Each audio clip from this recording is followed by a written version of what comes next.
नमस्कार। वाराणसी से प्रधानमंत्री नरेंद्र मोदी जी के विरुद्ध हिमांगी सखी महामंडलेश्वर, जो कि पहली किन्नर महामंडलेश्वर हैं, हिंदू महासभा के प्रत्याशी के रूप में अपना नामांकन दाखिल कर दिया था। और ये हिंदू महासभा का वो गुट है जिसके अध्यक्ष स्वामी चक्रपाणी हैं। अक्सर आपने उन्हें टीवी डिबेट में देखा होगा। और दाऊद की संपत्तियां उन्होंने खरीदी थी, विशेषकर एक कार, और उसको बाद में आग लगा के जला भी दिया था। दाऊद से धमकी मिलने के बाद उन्हें सुरक्षा भी मुहैया कराई गई थी।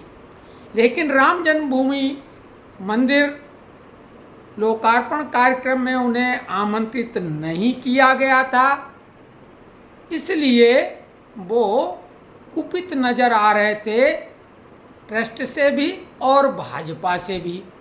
चूँकि हिंदू महासभा में गुटबाजी है, ये एक गुट के अपने को स्वयंभू अध्यक्ष घोषित इन्होंने कर रखा है। तो उन्होंने ही हिमांगी सखी, जो कि किन्नर महामंडलेश्वर हैं, और ये उपाधि उनको 2019 में नेपाल पशुपतिनाथ पीठ द्वारा कुंभ मेले में दी गई थी। आचार्य महामंडलेश्वर गौरी शंकर महाराज जी ने ये उपाधि उन्हें प्रदान की थी।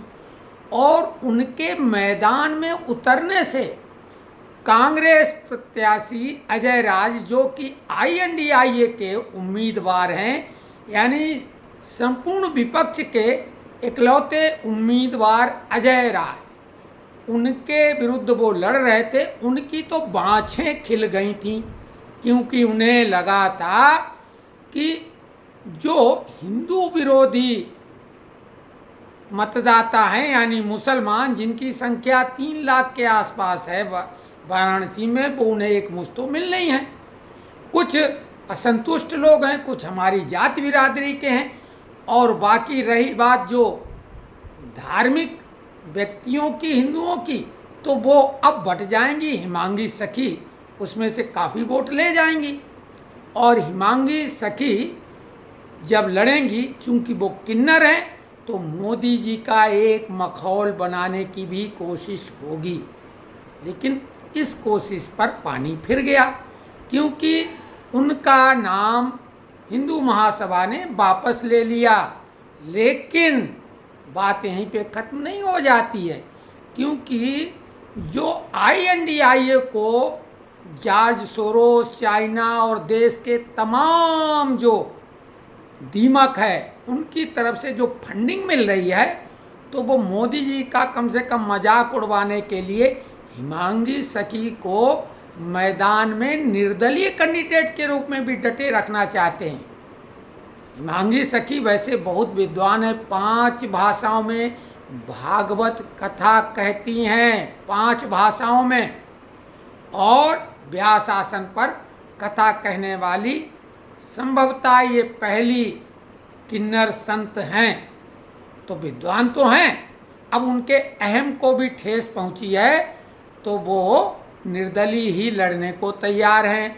और फंडिंग उनको करने के लिए आप समझ रहे हैं कौन लोग तैयार हैं। हालांकि उनके पास भी पैसे की कोई कमी नहीं है, वो महामंडलेश्वर हैं। तो ये अभी तक का प्रधानमंत्री मोदी के विरुद्ध रणनीति जो घमंडिया गैंग की थी, वो तकरीबन ध्वस्त हो गई है। स्वामी चक्रपाणी जी ने खुद टीवी पर आके ये बयान दिया कि प्रधानमंत्री जी हमारे देश को उन्नति के रास्ते पर ले जा रहे हैं। हम बेशक राम मंदिर में निमंत्रण न मिलने से कहीं न कहीं थोड़ा सा नाराज़ थे, लेकिन प्रधानमंत्री को तो निर्विरोध चुन के आना चाहिए। कायदे से तो कोई भी पार्टी को उनके विरुद्ध कैंडिडेट ही नहीं देना चाहिए था। तो इसलिए हमने कैंडिडेट अपना दिया था, विरोध जताने के लिए। हमने उनका अब नामांकन अपनी तरफ से वापस ले लिया है। ये जानकारी आपको कैसी लगी, आप कमेंट्स बॉक्स में लिखें। और इसको शेयर करें, लाइक करें, चैनल को सब्सक्राइब करें ताकि हम आपको ताज़ी जानकारियाँ देते रहें। धन्यवाद।